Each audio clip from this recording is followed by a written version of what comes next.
I've been a night shift cop for the past 8 years in one of the biggest cities in the United States. And I was reminiscing earlier about the year 2020 when the George Floyd riots or protests or whatever you want to call them were going on. Now, I realize these protests were anti police, but I'm going to tell you something that you may have never heard before. For many cops, including myself, that was kind of a very fun and exciting time. And it was also the time when my income was the highest it's ever been. First of all, because of how the cities were basically burning, a lot of cops were diverted from their normal jobs, put into these turtle suits, the riot gear, and sent to hang out and guard like some buildings or critical infrastructure and stuff like that. So we didn't really have to do our normal job, which can be kind of tedious. Being out there getting bricks and bottles and fireworks thrown at us, I mean, it was kind of exciting. It is what it is. I'm sorry if that's offensive.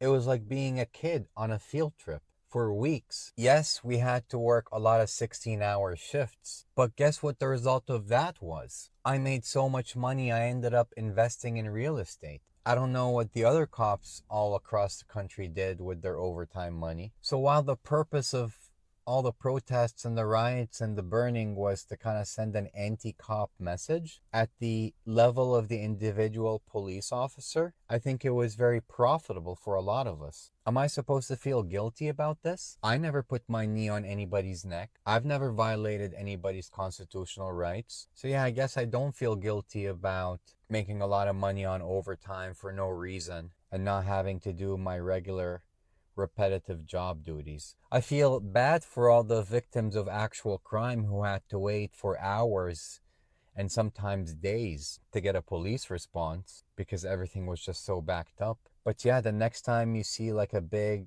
multi-day anti-police movement or protest, just realize that there's going to be a lot of cops making a lot of overtime money out of that. It is what it is. Be safe.